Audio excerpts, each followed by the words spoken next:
Hello, everyone, and welcome back to another episode of Lucie's Inspiring Stories. Now, today feels extra special because our guest isn't just somebody I admire. She's also a fellow member of Forbes Riley's community, where so many of us, including me, are learning and we're growing and we're stretching into our fullest potential. Sandy Austin, my guest, has devoted her whole life to empowering people to recognize the gift they truly are.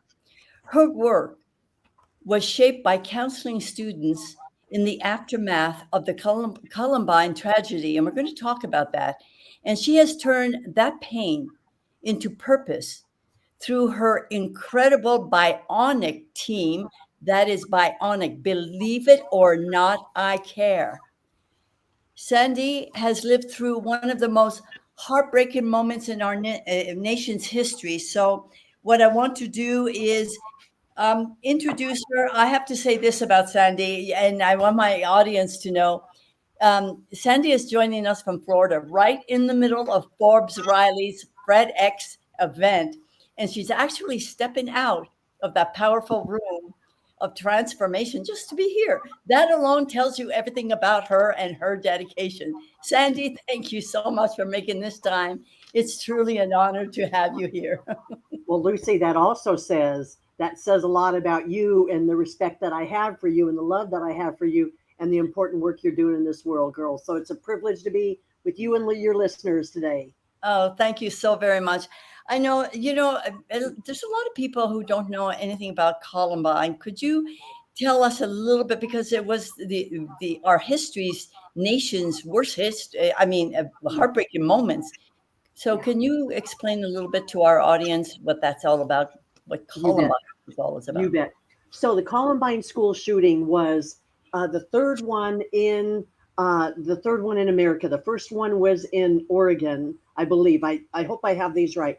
And then the second one was in Paducah, Kentucky. And those there were just about one, two, three, maybe five at the most that were involved in those. Hmm. And then April 20th, 1999, two students went into Columbine High School and they shot up the school. And so they went different places. They were in the library, they were in the cafeteria, they were going down the halls, shooting all over. Uh, 13, 13 students died that day, plus now I'm not sure. Is it 12 students plus Dave Sanders, the teacher that was killed? I don't remember which numbers. And then later, Anne Marie Hochhalter just died last year, I believe it was. So that made it 14 that died as a result of that shooting. And so, what was very interesting with that, Lucy, is 17 years before that shooting, I student taught at Columbine, and I Oh, was there and I coached with Dave Sanders, the teacher that was killed. And so that's where it was so impactful for me. And then what was interesting is during this time of the shooting, I was back in the district. That was my alma mater was in that district, and I was back in the district as a school counselor then. And so it just really ripped out my heart when that happened. And so on the day of the shooting, they called for all school counselors in the district. If our school wasn't locked down, if we were not close to Columbine where they would lock down our school, they asked if we could come over and help. And so I was there. And for those 2 days, that day of the shooting and the next day, the district was shut down. But what happened is I volunteered. I said I would come and help because this community means a lot to me. And then they saw that I knew a lot of staff and a lot of people there. They said, Sandy, can you ask your principal if they would release you to come and counsel more days at Columbine? And so my principal at that time, he was an interim principal because our principal had cancer. I was at Jefferson High School then. And what happened is he said, Sandy, do you know that I am a retired Columbine principal? He said, Sandy, you stay over there as long as you want, as long as they need you. And so I spent hundreds of hours over at Columbine. And so that's kind of the history there. So that was 1999. So 26 years ago that well, happened. thank you for that history. It's so important for the audience to hear that. Can Mm. you take us back to that? You must have had a defining moment after Columbine that that kind of shaped the mission that you're carrying today. can you remember that defining moment, maybe? Yes. What it was is, and actually it's kind of a mixture because 2 years after Columbine, at my own school at that time, 2 years after Columbine, I was back at my alma mater, the one that I had graduated from, the high school. It was Green Mountain High School. And so there we had 4 suicides within 8 months. And so the Columbine tragedy and then the suicides at my own school, what happened is, as I had been counseling all those kids, I kept hearing, they're all males, all those guys, they had said something to their friends to let them know their plans to shoot up the school or to take their lives. Right. But their friends didn't say anything because they didn't want them to get mad at them or to break a confidence. So the defining moment where there was like, oh my gosh, we have got to empower these kids with how to reach out and help their hurting peers. So those were that combined to be the defining moment. Hearing that all those kids, they didn't want to say anything. I'll tell you something. What happened is at my school, then when we had those 4 suicides, after the third one, we went into all this the English classrooms, because every kid in school had to have English, and we were doing presentations saying, you guys, a month ago there were 3 guys walking our halls. They are not here anymore. We heard that they told their friends, so we want to let you guys know. Let us know if your friends are hurting or if you're hurting, so we can come alongside you and help you. Right then, in that workshop, when I was talking to that English class, one of the girls said, I knew John, one of the guys that took his life, and she said, I just didn't want him to get mad at me. Right then, the student council member that was doing the presentation with me, she said, you know what? I knew John too. And when he told me, I thought I should say something, but I didn't want him to get mad at me. She said, now I'd rather have a mad friend than a dead friend. And a dead friend. Oh my God. That was the defining moment for me. Oh my God. Thank you. Thank you for saying that. One of the questions that I asked you to define yourself in one sentence, and your one sentence description of your life is so powerful. It said that you want to empower people to realize the gift they are. When did you first realize you had a gift to share? Oh my gosh. Ooh, Lucie, oh my gosh, that is a loaded question, girl. What's interesting, when I was little, I was so shy that my pastor nicknamed me Smiley, because I would just smile and hide behind my mom's leg. The thing is I had been abused. You do that. For some reason, I could see you do that. Yeah. There you go. Yeah, just smile and hide. And so I didn't talk a lot. I was the youngest of 4 kids, but I was abused when I was little. And anyway, I don't need to go into that, but not a family member. And then when I was 12, I was abused by 10 men. And so what happened is, what's interesting, Lucie, is that I'm a person of faith. And somehow I felt God's presence. I felt that he was there. I felt that he protected me. And some people say, protected you? All those people did those things. The thing is, you guys, God can't stop everyone from, and this is my faith, God can't stop everyone. He can, tell people not to do it. I mean, he could have killed all those 10 men before they did anything, but he didn't. And so the thing is that I felt God was there with me. And that's where, and then through the years, I really felt that, I don't know how to explain it, but I just felt like, I felt special, and just, not that I'm any better than anybody else, but no, I felt God's love. And so anyway, but that's where, as I became a teacher and as I became a school counselor, every single kid that I dealt with all through my 35 years as an educator, as a counselor or teacher, I saw every kid. Those are the kids that were in jail, kids that had been selling drugs, girls that got pregnant, all these different kids that were straight A's and the student body president. As I talked with every kid, I thought, wow, all these kids. The thing is the kids that are doing the tough things and making the bad mistakes, tough things happen to them. And that's where I think with the things that happened to me, somehow I could connect with them. But I was very successful too. I was student body vice president. I did good grades, not perfect A's, but and so somehow I just felt that, I just felt that I had something to offer the world. and I didn't know that, and I speak that as a 65-year-old now. So I Yeah, didn't I know know. that when I was those ages, but I just really felt like, I'm okay. I'm okay. And again, I was really shy, but I just loved people. Because of all that, I just loved people. And whenever I saw hurting people, I was drawn to them, to Mhm. want to smile at them, years ago, and I'm dating myself again, Jerry Lewis had a telethon for I remember muscular that. Yeah. dystrophy. Yes. And so what he did is he said, have a carnival in your backyard to raise money. So when I was fourth grade, I said, Mom, can we have a carnival in our backyard to raise money for muscular dystrophy? And so I did that. And I did things. I was a camp counselor. I would help different kids, different things like that. I just wanted to make a difference. And so I don't know, it's just interesting how I just always felt, as a gift. I don't know if I thought I'm a gift. People are privileged to But be you in knew there my was something more, yeah, inside of exactly, you. exactly. Yeah, Yeah, absolutely. yeah. I'm so interested about the bionic team. What inspired that creation of the B.I.O.N.I.C? Believe, what is it? Believe it or not, I care. Believe Yes, it or not, I care. What was the very yes. first moment you saw that made a difference in a student's life?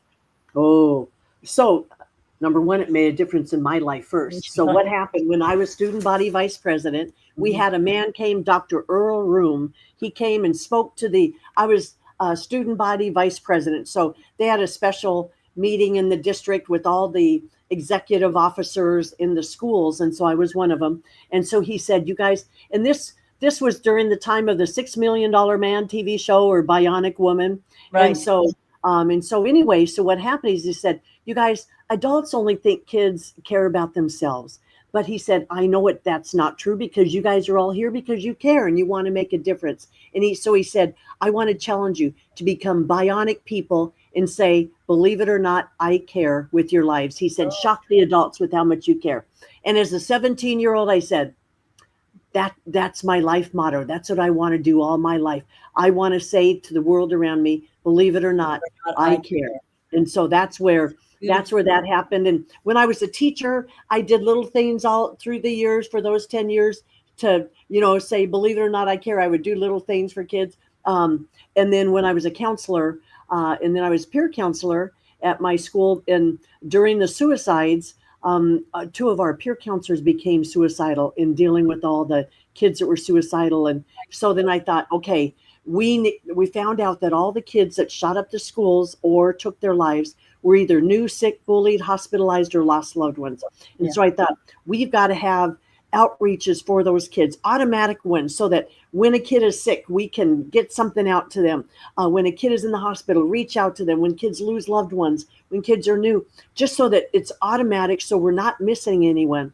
And Right. so what happened is just decided to do very simple, easy outreaches that kids continue to do the rest of their lives because they really learned what to say to someone that lost a loved one. So that's the beginning of Bionic. Within our Bionic teams in the schools, elementary through college, worldwide now, what we do is we reach out to kids that are going through those Because issues. it's so important, when people lose somebody in their life, people don't know what to say to them. They tend to avoid them. It's like, well, maybe it'll just go away. Maybe if I don't see that person for a month, I could just pretend like it never happened. It's Yes. so Oh, much. I oh, mean, Lucy.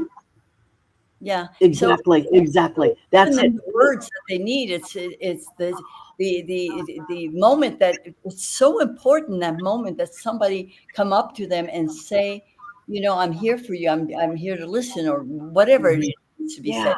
Yeah. You Yeah. must have attended loads of funerals for Oh, many young people. I mean, mm, and for counselors too. mm. So it's something that we're never, as teachers, because I was a teacher for 35 years, it's something that we're never really truly prepared for. No, no, How did you no. And transform that? It's painful. How did you transform that pain into the purpose instead of allowing it to break you? Because it could have easily just done that, you you know? bet, you bet. Lucie, that's where I think where the stuff that I went through, the abuse that I went through, Yeah. uh, somehow with that, Yeah. it didn't break me because those didn't break me. And the thing is, and I don't think I'm anything special because, when people go through those things, they have different reactions. Some were dramatic on one end and some Mhm. dramatic on the other end. And so that's where, as those things just kept happening, and that's where I think that, you know, uh, we just did something with Forbes meeting here that just really, really, wow, was very powerful for me. And that's what we did there is we were answering some questions about different things. If we had a question for God, what would it be, and what would He say back? And it was a question of, I've been going through some tough things lately, and I said, God, are these tough things happening in my life because I'm doing the wrong thing, or I'm in the wrong things, or what? And He said, no. He said, Sandy, you have an important message to say, You and there do. are things you're learning right now that you haven't learned before, that are other. This is another level, a new, I was going to say, there's a saying, new level, new devil. No, new devil, new level. No, I don't know. But that's the thing is from that, it was like, no, there's something coming up. I'm preparing you for the next thing that I Right. prepared you for. And so that's where I just, I've always, I don't know, I just, have just always felt I have a purpose, and I've always been very positive. And it's interesting with everything I've been through to have said, well, hello, I know where that came from. Besides God, it was my mom. My mom was an incredible woman, incredible. She's my role model. She was so positive. She went through a very difficult marriage, but just seeing her, she was always positive. She always looked on the bright side, no matter what was going on. She had plenty of things to start having some addictions to Right. deal with and all these, but she was so positive. And for her, I would see her in the morning kneeling down at her bed praying. And Mm. then I knew God was important to her. So that's a big part of my faith too. But so I don't know if I answered your question, but Yeah, you certainly did. And, I think your internet's a little wobbly, unstable. So when you come close, I see you very clearly. When you okay. go back, yes, perfect. Thank Okay. you. All Now, right. your program has existed like for over 20 years, right? And you're now reaching schools all over the world, as I understand, right? What do Yes. you think makes it so? I mean, this may be a stupid question. Why do you think it's so impactful and so needed today? I mean, I think it's more needed today than ever. Oh, it is. It is, Lucy. And what's interesting is, so I personally led B.I.O.N.I.C in two schools for 14 years, the schools that I was at. And so what was fun about that is I would try different things and I thought, okay, should do this. I was able to try it. If it didn't work, I would dump it and make the changes. And so I think, and then I've been doing it the last 7 years as a nonprofit. And so coming up on 8 years now. And so the thing is that in experimenting, doing all those things, being in the schools and working with it and doing Right, it every day in and day out, we found what did worked and what didn't work. And so I right, was able to change it right away. And so that's what was very powerful. But just to see the kids and how it was impacting them, and it's how it right. is impacting them since then, even when they're out of school. The oldest kids I ever worked with are now 41 years old, Oh, and they're wow. carrying on a lot of the B.I.O.N.I.C attitudes and That is, outreaches in their own areas. wow. You know, oh, wow. That is so impressive. And God loved them, and for generations, I hope it goes on and on and on, because bullying has been going on forever. And what's happening in the schools today and all over, I mean, shopping centers, churches, it's happening all over. But, Yes. I want to deviate a little bit and go back to you a little bit. Most people don't know that you completed a marathon with an artificial hip.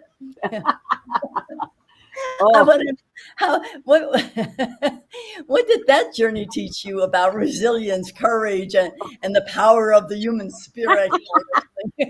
oh, definitely, Lucy. It was interesting.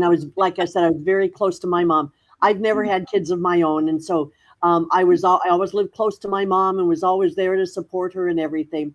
And then when my mom died, I thought, okay, at that time, I'd been doing bionic for about 12 years. And I thought, and I was close to my mom, so I was there to help her. She went through open heart surgery, some different things like that.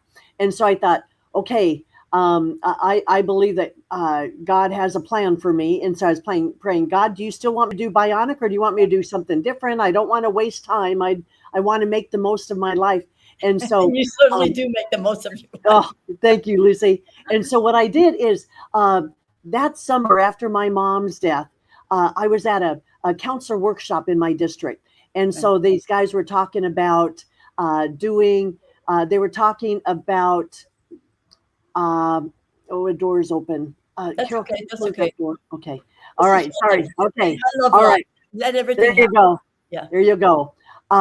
So anyway, Carol, the door to the studio. Thank you. So anyway, sorry about that.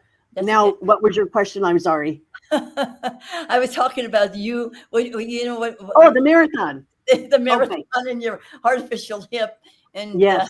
what Yeah. you get from that? The courage, Yeah. the resilience. Definitely. Yeah. You bet. So what happened that summer after my mom's death? I was thinking, what should I do? And so I thought, I went to a counselor workshop at one of the community colleges, and they were talking about a business class, because I was thinking about starting Bionic as a nonprofit. And this guy said from the business department said they are helping people to learn how to start businesses in relation to with the similarities to running a marathon. Now, I was an athlete. I was a PE teacher, physical education teacher, initially for 10 years. And then I had a hip injury, and that's when I had to have my total hip replacement. But Right. anyway, so what happened is I had to have this surgery, no, let me see. Yes, I had to have the surgery. But anyway, after my mom's death, I thought, you know what? It takes forever to run a marathon. And I thought, that may be a good way to kind of process my mom's death, and, kind of, because I'm sitting there running the whole thing. I thought, that gives me like, many hours. So I thought I could just use that time to kind of pray and process life and everything. And Wonderful. so, yeah. So anyway, what was interesting is I talked to my doctor, and he said, yeah, you can do it, but everything you run, you got to walk the same distance. So for 26.2 miles, I would walk 2 minutes and jog 2 minutes, walk 2 minutes. And it was a slow jog actually, and jog 2 minutes. 7 hours and 38 minutes it took me to run that marathon. But now all my life I go, hey, I ran this thing, I'm I going did through a this stuff. marathon. Not too many Yeah, people say that, I and I can did do it with an anything. Yeah, artificial hip. exactly. Oh my God. And okay, I've heard you say. I just want to get back to the kids and whatnot. I've heard you say that the kids today want to be the generation that ends bullying. Yes. You Oh, know, what have you witnessed in them that gives you real hope that that's a possibility? oh my gosh, girl. Okay, so what happened is I was teaching an elementary school on our bionic bully prevention program. And I said, you guys, bullying has been around since I was in high school, is around during my parents' days. And I said, and right then a third grader said, Miss Austin, maybe our generation can be the generation to stop bullying once and for all. And what I'm seeing, Lucie, is these kids, what they're doing is they're reaching out, they're doing all these outreaches in the schools. But what happens is after college, then, or after they graduate from high school, then what happens is one girl came up to me, and she visited me during her spring break from college. She said, Miss Austin, you know what I learned from Bionic? There was a girl on my floor in my dorm that had lost a loved one, and everyone was avoiding her because they didn't know what to say. Right. I just went and bought a Snickers candy bar, wrote a note on a card, went up to her and said, I just want to let you know I'm thinking of you. She saw some kids bullying her, and she said, I just want to let you know I'm thinking about you. I know you lost a loved one. I know it can be tough. I just want to let you know I'm thinking about you. The girl said, you are the first person that's talked to me in a week. And she said, I'm from Kansas, and I've been very lonely. I was even starting to think about suicide. Oh She my said, God. thank you for caring. I'm going to be okay now. And so, Lucie, what's amazing is now all those kids that went through Bionic, they're coming and saying, Miss Austin, there are people at my office that are in my business now that are struggling, and adults and everybody. And she said, can we do Bionic outreaches at Right. our Yeah. our business, our church, or whatever? So they are continuing. I really believe, everyone says, well, bullying will never end. But if we just create a caring culture in this world, more caring, and the more people that are doing it, we started something called 1010 I Care Day, which the kids said to me one time, Miss Austin, with all the schools across the world that have bionic teams, could we see how much of a difference we can make in one day? And so we Wow. came up with 1010 I Care Day. We encourage everyone to do 10 things that day, one thing each hour for 10 hours to make a difference in 10 people's lives. So, for example, we tell the kids in the morning, you guys, when you wake up at 7, call your grandma, tell her you love her. Then before you leave for school that morning, put a piece of candy on the pillow of everyone in your family. So when they go to bed that night, they know that you were thinking about them. Then when you go to school, bring a flower to the secretary. We give them ideas to do throughout the day for friends and for teachers and for school staff and other people. At the end of the day, we would always go over to the police department or fire department and say, hey, we just want to bring these to you to say thank you for what you do for our community. Then we'd tell the kids, okay, you guys, you have about 3 more hours. So when you go home, think about who else you can reach out to and that type of thing. But what's amazing with that, Lucie, it's so fun because now some people weren't able to do it for 10-10. Some are going to do it for 12-12. They're going to do 12 things on 12-12. Some people are saying, some families are saying, well, this is fun every month. So on January 1st, we're going to do one thing that day. February 2nd, we're going to do 2 things that day. It's all about awareness, Yeah. Yeah, So it's just the idea of caring. So I think these kids could do it. I don't know. I believe in it. Well, I think it's a question of awareness and then having somebody behind them to say, yes, this is good. This is because there's so much out there that's so negative. I mean, we just need to accentuate the positive. There's so much I want to do, and I know there's a time constraint here. So, Keep going. You mentioned your mom so much. If you had one more hour with your mom, what's the first question you'd ask her, and why would that question matter now? I would say, Mom, how were you able to keep going? In all that. Now that I'm an adult, I understand what she went through. I'm going, how on earth did she keep going? When I was really little, I was the youngest of 4. And so my dad had a hard time keeping a job, and our lights were turned off several times. All of our furniture was repossessed one time. Our car was repossessed, different things like that. And I just think, how on earth did she keep doing that? And so I would love to ask her, Mom, I know it was her faith and stuff, but I'd like to know what happened for her when she was little. What did she go through? But she is such an amazing woman. And oh my gosh, I wish I knew all the questions I have now that I wish I could sit down and talk to her. She's been gone 13 years. I'm 65. So, these last years, it's like, and now that I'm getting closer to retirement, I don't think I'll ever retire. I'll be doing stuff the rest of my life. But I wish I could talk to her more on a peer level instead of mom and daughter, just sit down and ask her some questions. It's really interesting. I see you as a leader, Oh, Yeah, I do. And I see you. What are you doing at Fred X? I think you're leading. You're there helping out, and you're leading, and you're leading the way. You've done it already. So, it's like you've mentored so many people. And, so what has mentoring taught you about leadership?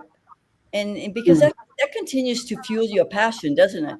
Oh, it does. And you know what's amazing? And Forbes Riley, that's how we met each other.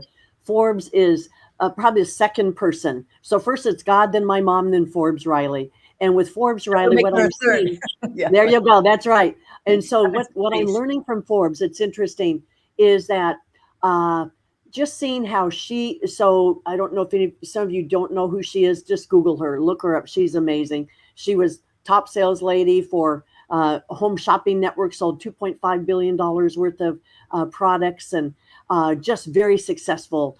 You've seen her on late night TV, on infomercials, on all kinds of stuff. She's probably been in the media, in films and TV and movies and things like that, probably as much as Julia Roberts, but she took time off to raise kids and different things. So she didn't have the opportunity to be out there as much as her and stuff. But anyway, so So what I love, what I've learned about from Forbes is an incredible mentor to me. And she, even though she's an actress and speaker and that type of thing, she's a real counselor.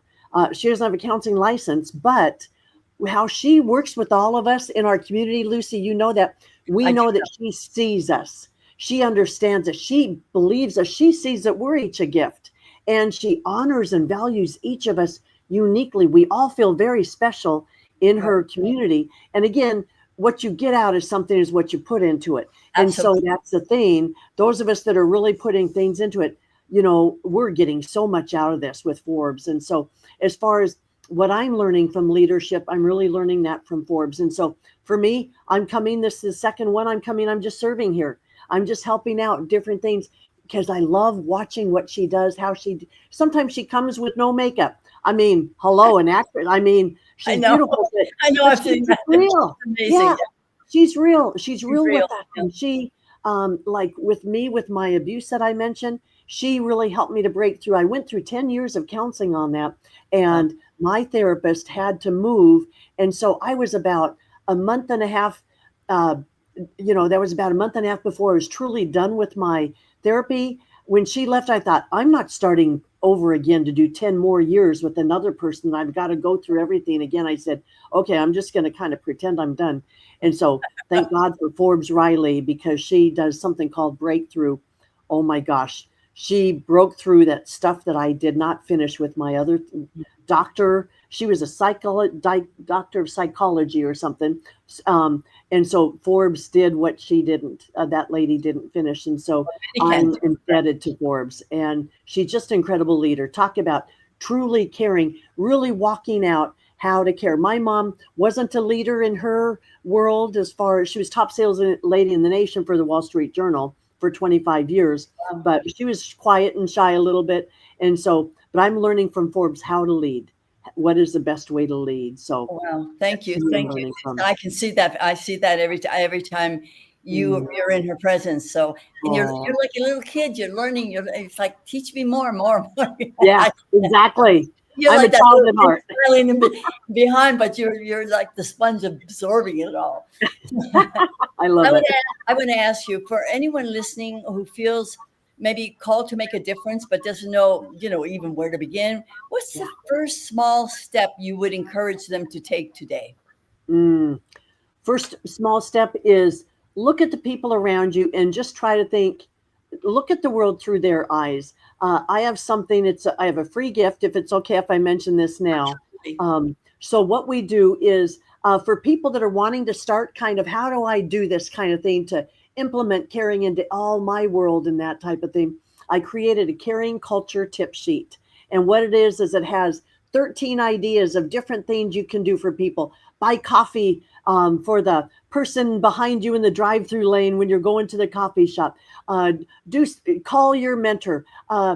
Thank the postal worker. You know, do different things like that. Just very simple things that just say hi, or you know, when I am at the store or something, I just say thank you for working. Thank you for being here.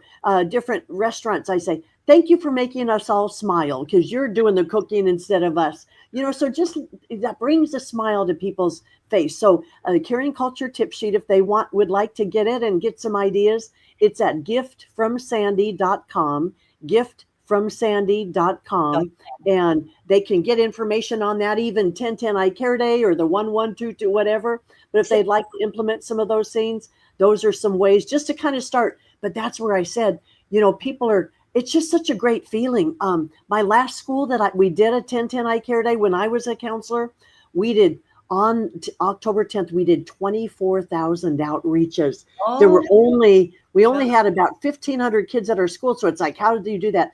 What happened is our kids, a lot of them were doing things, you know, throughout the day, but then their parents said, I'm going to do this at my business. Their siblings said, we're going to do this at my school. Right. Businesses were doing things. One of the restaurants around there, they were saying, hey, anyone that comes into our business today, we're going to give you 10% discount. On another restaurant, they said, hey, anyone that comes in, we're not going to give you the discount. We're going to give the B.I.O.N.I.C team at our nearby school the money, the 10%. so that can help them to reach more kids and stuff. So that's a good way to start with some ideas about what to Right. do.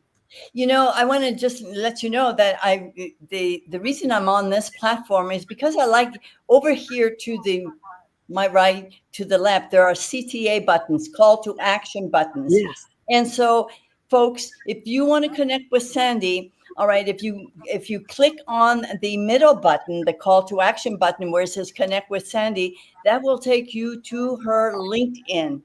And there you can get all the information. You can message her there if you would need to connect with her. And down below, there's another call to action. It's called the Bionic Team. And if you want to know all about that, click that. And the nice thing about these call to action buttons is that when you click them, it'll open up another page. It won't take you away from this, so that you can do that while you're listening to us. And not only that, because we know that most people watch the replay. And so these call to action buttons are live also on the replay. So that's why I like this platform so much. Sandy, I know I want to thank you for this beautiful, deep, meaningful conversation for me. Listening to you is really like a reminder that even the darkest moments in our life, light can be born. And you have Mm, shown us again and again that light can become a lifetime for others. And, mm, and your work with the Bionic Team continues to ripple, obviously through classrooms and families and business and communities around the world, just like you said. yes. I think what touches me the most is how you carry your message, because Mm, you do so with humility.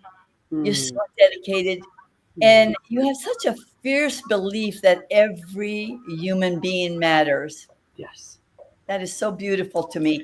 And Mm, I also want to honor something special, because you stepped away from Forbes Riley FredX event today in the middle of a room full of transformation to pour into this room our listeners, our stories, our community. That speaks volume about your heart.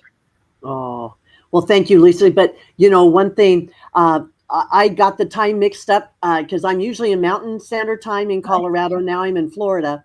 So right. actually, oh, Forbes wouldn't like me to say actually. Uh, Actually, the day is over, and yeah. so they're doing stuff out there. Actually, I said it again. You're keeping me out of having to clean up. Oh, that's really good. So that's okay. I'll go and make sure I help and everything. But it is over now, and so I really didn't miss anything. So thank you, Lucy. But yeah, so I can't claim that. I can't thank you enough. So, to everyone listening, remember Sandy's message. You have a gift only you can give. So, Yes. somewhere out there, someone is waiting for the hope and courage your voice can spark. So, Mm, Sandy, thank you, thank you, thank you for being a guiding light and for remembering us that caring and compassion and mm, connection really, truly can change the world, can't it? it can. It can. It's changed my life, and that's what I love. Uh, I just saw on a couple of my travels, I just saw one girl that 2 years ago, she was going through a very, very, very difficult thing at school, Mhm. wasn't making wise choices, but she had been through a lot of tough things in her life. But I believed in her, and that's what I love with Forbes is she sees us. It's like when she looks at us, it's like she sees deep in our spirit, our heart, and I saw that with this girl, and in fact, I posted about her on Facebook. So her name is Lily. You can see her name there. But I was so proud of her. I just went to a restaurant. She was there. She was the host. Girl, it was incredible I because she bet. was making some difficult decisions. I wasn't sure where she would Yeah. end up in life. She's like the main host there. It's like, yes, Lily, good job. Then I just saw another one down in Arizona where we were. One of our girls that she is about 41 now, I think. She is in Arizona. She is just in her second year of residency to become a doctor. And so that's what I love, seeing these kids that are growing up to make a difference in this world. So such a Absolutely. privilege. So, folks, remember, if you want to connect with Sandy, click on those call to action buttons. The middle one will connect you with her. You can message her through link. And if you want to know more about the Bionic Team, if you want to create a Bionic Team yourself, click the bottom button and you'll get all the information you need. So again, Sandy, thank you so very much for your time, your precious time, because I know that I know you're glad now, but you did come out of that. So thank you to my audience, and we'll see you again next week for another Lucie's Inspiring Stories. Bye for now. Thank you, Lucie. Bless you and your listeners. Take care. Thank you.